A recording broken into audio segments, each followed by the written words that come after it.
cara kita beragama dimudahkan oleh teknologi. Asal kita yakinkan bahwa agama yang kita pahami adalah agama yang mendorong kita untuk selalu berbuat kebaikan. Ingat, kebaikan itu ada dua. Dalam bahasa agama itu kesolehan.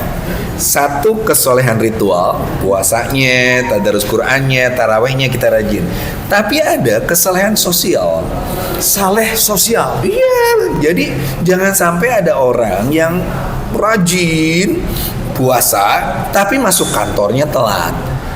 Tadarusnya rajin tapi belum saatnya keluar kantor sudah keluar dengan alasan saya mau tadarus. Apa itu? Sebuah pembodohan terhadap nilai agama. Agama menyuruh kita punya integritas kepada perusahaan, loyalitas dan dedikasi kepada tempat di mana bekerja.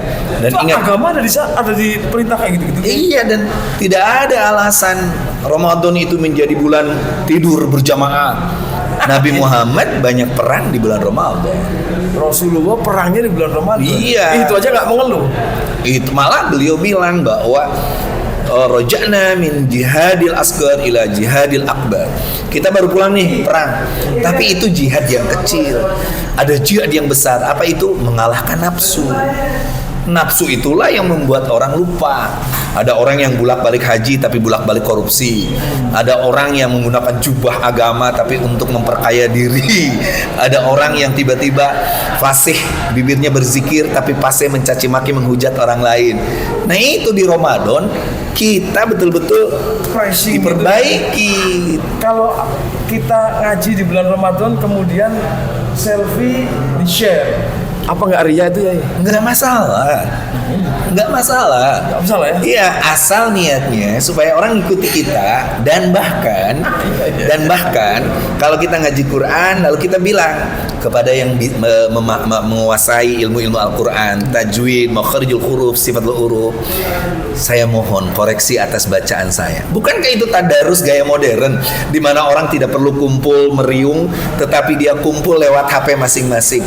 Di samping ada grup WhatsApp untuk tadarus, di samping itu dia bisa langsung mengkoreksi, meminta koreksi dari orang lain. Barang siapa orang yang meninggalkan kebaikan hanya takut disebut ria, dia ria. Nah, jadi nggak usah ragu. Nggak usah ragu, ini mumpung bulan Ramadan. Silakan kayak mau di-upload, mau dibikin dan sebagainya. Tadarus kita, misalnya, lalu juga sodako kita. Saya kadang-kadang ngajak teman-teman yang punya rezeki, ayo kita bikin acara untuk sahur on the road, untuk iftar on the road ya, kayak gitu. Sehingga kita bisa ketika orang ria, nggak ria lah, wong kita bagi-bagi kok. Banyak orang yang tidak bisa makan di rumahnya, banyak orang yang hari ini ada di rumahnya tapi tidak ada makanannya. Kita kasih kebahagiaan itu. Jadi jangan khawatir disebut ria karena innama a'malu binniyat, niatnya tidak untuk itu. Betul. Sekali lagi, meninggalkan kebaikan hanya takut ria, itu ria. Keren ini. Oke, next question soal ibadah.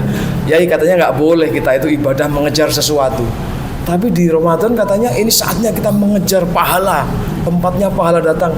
Gimana? Kontradiktif ya?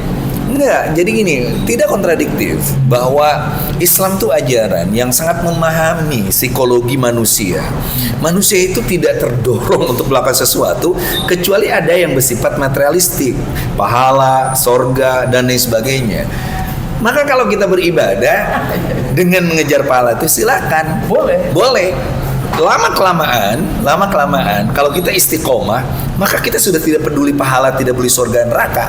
Yang ada adalah betapa rindunya kita melakukan ibadah, betapa bahagianya bahwa nikmat terbesar itu saat kita bersujud kepada Allah.